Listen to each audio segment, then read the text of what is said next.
will be very much on alert after these particular events. But they are very unpredictable, and there are missions and missionaries scattered all over India, and it is very difficult, I think, to judge at any 1 minute whether there'll be a local circumstance or issue which may flare up into something serious, or may just be a tense situation or whatever. It is not just a homogeneous situation where every circumstance is identical. It differs greatly from the northeast to the southwest of this very vast land. An uneasy calm has settled over the Indonesian island of Ambon following nearly a week of violence between Christians and Muslims, which has reportedly left more than 100 dead. Armed Forces Commander General Wiranto, who's visiting the island, has ordered troops to shoot rioters on sight. Around 5,000 soldiers and police are patrolling the streets to prevent further outbreaks of violence. The Indonesian rupiah has fallen sharply over concerns about the unrest. A new report into the deaths of the 5 Australian-based newsmen killed in East Timor in 1975 is due to be released next month.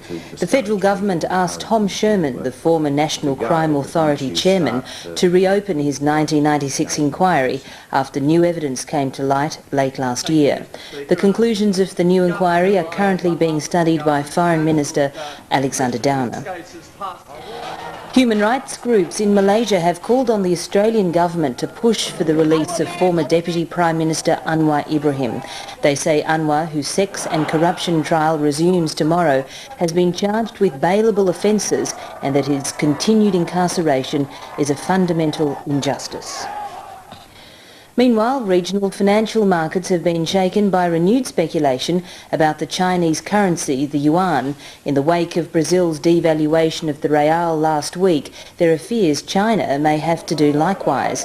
Analysts say such a move would trigger a new round of devaluations in the region. The speculation saw markets in the Philippines and Hong Kong drop by 5% and 4% respectively. Meanwhile, the knock-on effect saw the Australian market fall by just over 0.5% amid lacklustre trading.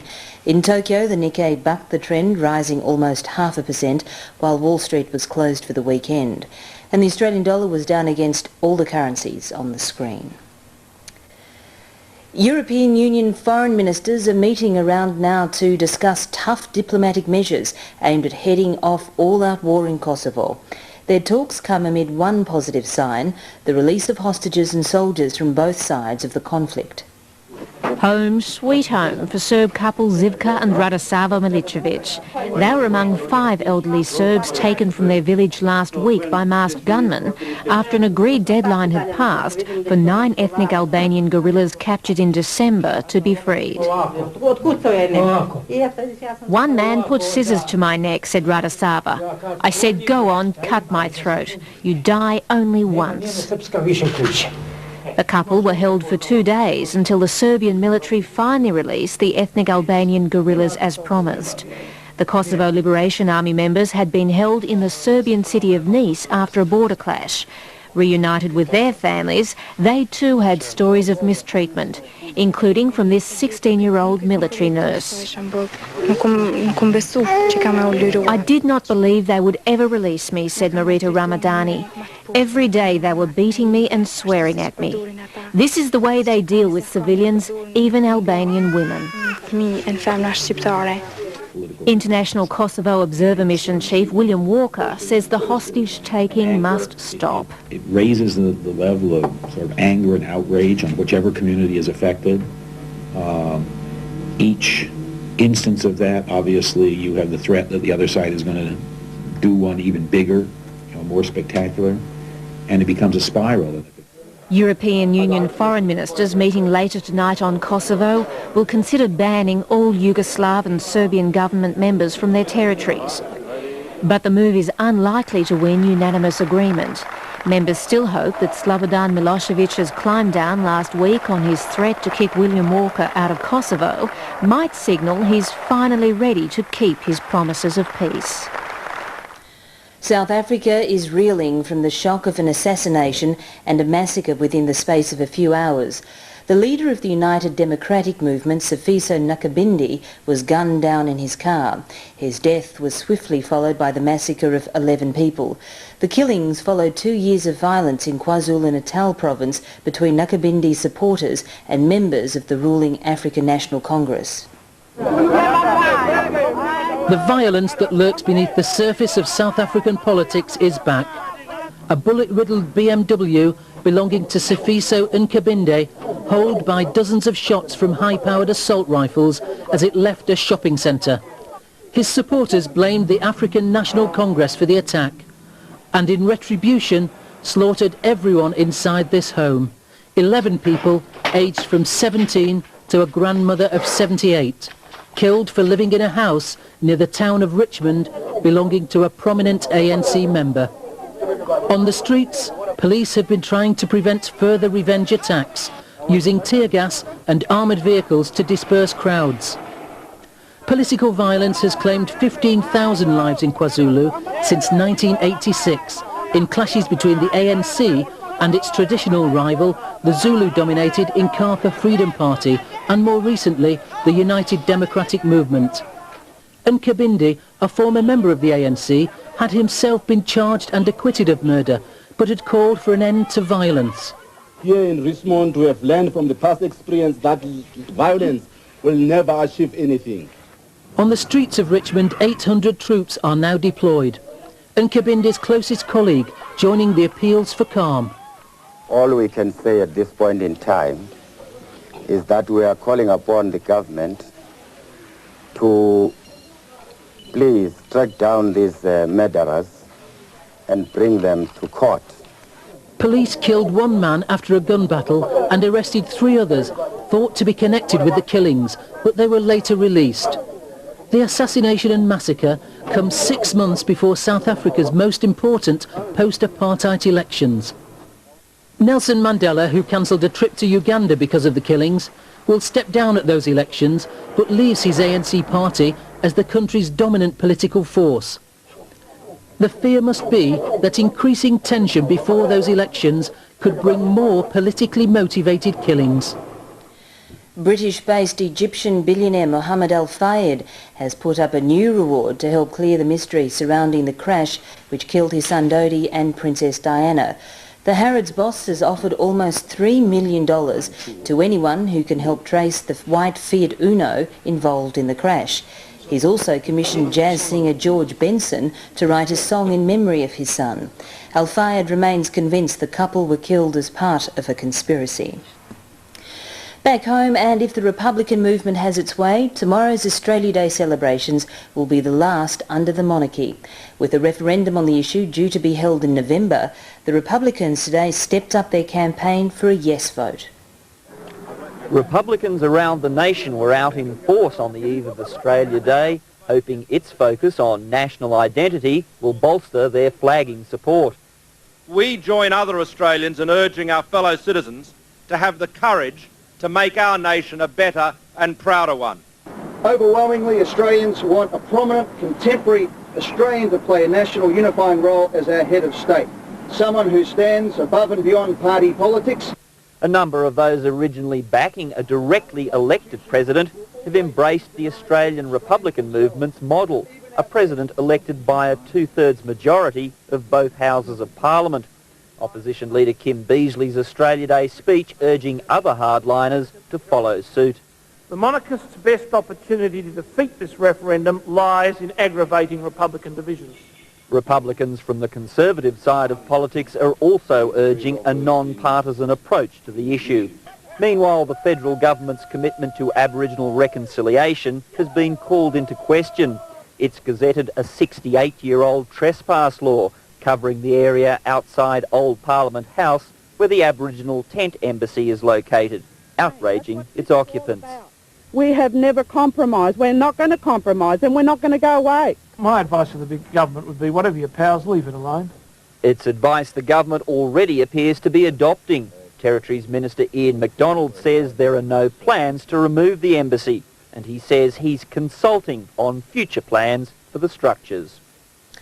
Australian cricket captain Mark Taylor is Australian of the Year. He was presented with the award today by our cricket-loving Prime Minister, John Howard. And all the honours that have been bestowed upon me so far, none are greater than the one I'm receiving today. Mark Taylor is Australia's second highest run scorer and has been captain for 50 of his 104 tests. He's also taken a world record 157 catches. Not so good news for Tasmanian batsman Ricky Ponting, who's been suspended for 3 matches over an incident in a Sydney nightclub in which he was knocked out. Still sporting a black eye, Ponting attended a disciplinary hearing of the Australian Cricket Board in Melbourne. His suspension includes the 2 one-day matches he's already missed, as well as tomorrow's fixture in Adelaide. He's also been fined $5,000, but won't have to pay if he obtains treatment for alcohol problems. New Zealand has urged the world to adopt a greater sense of urgency if it's to prevent the devastation of Antarctica's fragile ecosystem. Delegates from 24 countries are on their way to the only continent with no owners, no countries and no capitals. Antarctica's first political gathering is aimed at protecting the fragile frozen continent from the environmental havoc which has damaged much of the Earth. Antarctica's penguins are making way for politicians as delegates from 24 nations fly in for their first conference in the region. Representatives of the Antarctic Treaty Nations were given a traditional Maori send-off before boarding their transport aircraft in Christchurch. The delegates will spend 2 days discussing environmental problems, fishing disputes and the boom in tourism. New Zealand, which is hosting the conference, has urged the world to adopt a greater sense of urgency if it's to prevent the area's fragile ecosystem from being devastated. Antarctica has been defended by its isolation. It was so difficult to get to, it was difficult to damage. Modern technology and communications are making it much more accessible, and so we need solutions faster, and that requires the political commitment of governments. Antarctic bases aren't designed to cater for high-ranking dignitaries, but for the next few days, Scott Base will be an isolated home away from home. The New Zealanders have had to move some of their scientists out for the duration of the conference and put their experiments on hold. Chefs at the base have been busy preparing a special ministerial dinner: pumpkin soup, New Zealand lamb and chocolate-dipped meringues. People of this sort of calibre, you really do have to look after them properly and make sure in the limited time you've got available that they get to see everything they need to see. The ministers will also spend time at the nearby American base at McMurdo Sound, where they'll look at the level of international cooperation on the frozen continent. There's also several different international projects going on that have people from Russia, Germany, Italy, again New Zealand and Australia. The summit organisers hope the conference will help raise awareness of the area's environmental problems. It's the Antarctic summer. The sun never quite sets on the continent's wild and magnificent scenery. After seeing the region's splendours for themselves, it's anticipated the ministers will place a greater emphasis on protecting Antarctica in the future. No doubt they'll spend much of their time simply gazing at the spectacle that is Antarctica. Scientists say they have evidence that white settlement has had a far more damaging impact on the Australian environment than previously thought. Their research shows massive clearing to open up land for sheep and cattle grazing caused serious erosion and irreversible changes to our river systems. It's long been accepted that large areas of erosion and the silting of our river systems has taken 1,000 years to reach present levels. But a team of Canberra scientists has found evidence that massive changes in Australia's landscape have occurred much quicker than anyone imagined. It seems that, in fact, they've accumulated over the last 150 years. We're actually talking about changing the face of the landscape in a very short space of time. The scientists discovered a 6-metre deposit of soil in the Murrumbidgee River. It's been lost as farmland for the past 30 to 40 years. Elsewhere, land clearing, as well as drought and heavy rain, has created dozens of river systems which are now prone to violent flooding. We're going to have primary industries such as, if we want to grow cattle and beef, then there'll always be a trade-off in terms of the production of sediment. But Australian farmers say they've learned from the past. Certainly there's been damage done. One would be a fool to say anything else, but that damage has now been recognised. Land care and water catchment groups are now working hard, but the Federation insists the government should step up funding. While river systems will never return to their original condition, the good news is that the rate of permanent damage is slowing down. Tomorrow's weather now. Brisbane, mostly fine 29. Sydney, a shower or two 26. Canberra, fine 28. Hobart, drizzle clearing 17. Melbourne, a shower or two developing 23. Adelaide, fine and mostly sunny 28. Perth, very hot and unsettled 39. And for Darwin, a late storm 33. In our region, Auckland 27, Jakarta 31, Kuala Lumpur 27, Port Moresby 28. And around the world, Athens 12, Istanbul 8 and New York 13. Australian actress Kate Blanchett has affirmed as an Oscar favourite after picking up a Golden Globe Award in America for Best Actress in a Drama. Blanchett beat seasoned actresses Susan Sarandon and Meryl Streep with her performance of the Virgin Queen in Elizabeth. Oh, it's an enormous honour. I mean, I think when, as a young actor going to drama school, you don't ever think that you're going to meet your cultural heroes. So that alone has made this night extraordinary, and this has just made it amazing. In the other top awards, Best Dramatic Film went to Saving Private Ryan, and Jim Carrey won Best Actor for his role in The Truman Show. The film soundtrack, composed by Australian Burkhard Dulwitz, won Best Original Score. And that's the World News tonight. Indira and I do for the World News at 9. I'll be back with another bulletin at the same time tomorrow. We leave you with pictures from Mexico, where more than 1 million people have gathered to celebrate Mass with the Pope. Good night.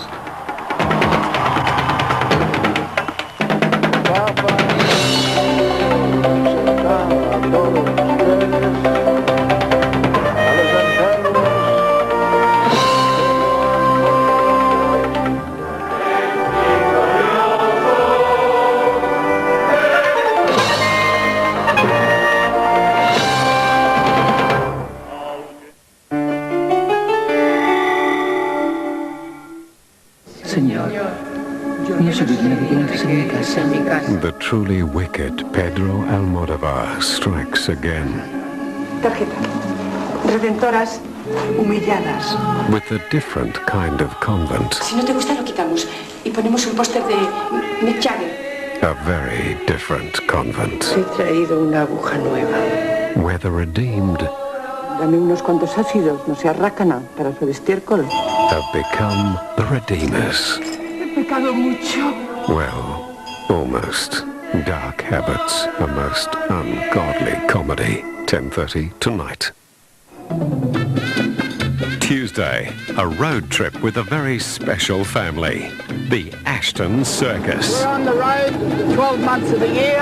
The circus has never stopped since World War II. Feats of strength, endurance and grace. The Astonishing Ashtons, 8 o'clock Tuesday. On Thursday, Axel has an itch to scratch and a lot of people who'd love to help him. He learns how hormones can bring harmony. Das ist Axel. Axel, das ist Else, die Gastgeber. Hallo. And what it's like on the other side of the fence. Ich habe das mal in einem Film mit Richard Burton und Liz Taylor gesehen. Ich bin deine Frau. Ich bin im 9. Monat schwanger. Nein, davor dies. Und in den Kleiderschrank.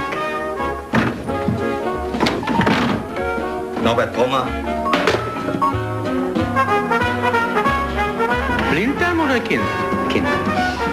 What makes a man the most desired man? Axel? 9:30, Thursday. He can punch, flip circles in the air. He can leap through tall buildings. He's a smooth guy who knows when he's needed and not wanted. People all over the world adore him. But he's not just any man. He's the kind that can jump a freeway. He's Jackie Chan in Armour of God, 9:30 Saturday. Friday night, Alchemy returns with an hour-and-a-half tribute to one of the most influential models of contemporary electronic music, Underworld.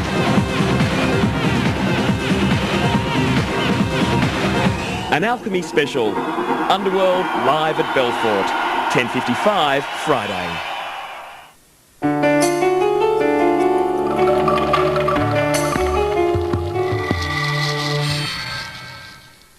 I never walk into into a place I don't know how to walk out of. 5 professionals. Your salary will be $5,000 a week. Hired for a mission. Ambush and assault on 2 to 3 vehicles. To recover a package. What's the background? Guy goes for the case. Nobody panics. They're good. That some are willing to die for, and everyone is willing to kill for. What's in the case? From director John Frankenheimer, Robert De Niro, Jean Reno, Ronin. In cinemas everywhere, Thursday, February 4.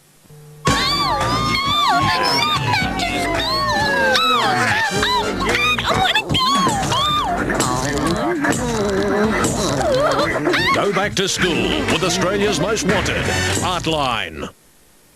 This is Phil Bailey from Roochie Hill in New South Wales. Tell us all about it, Phil. Oh, we've got some rib chops here, T-bone steak, sausages, nice big slab of liver. See that fence over there? On the other side are 3 of the meanest looking mongrels I've ever seen. If I'm not back in 10 minutes, you can call me girlfriend.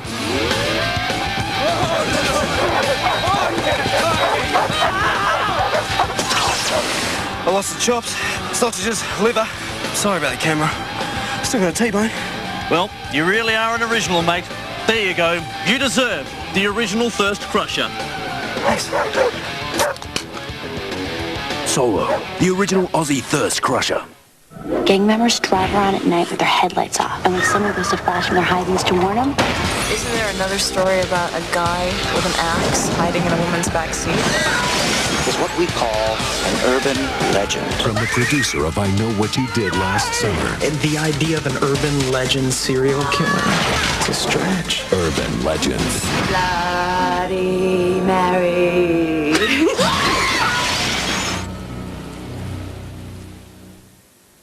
Houston, this is Far Out. We have a problem. Sony Music is giving away a free Far Out t-shirt with the purchase of any of these Far Out albums.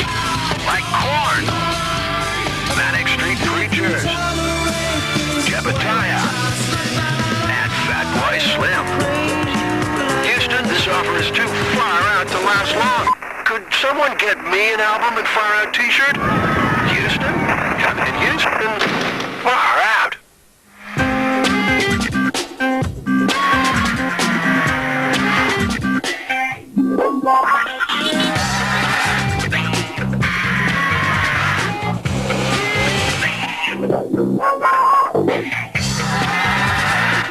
The 1999 Honda Civic hatch. With ultra-responsive race-bred suspension, it'll steer you clear of boredom.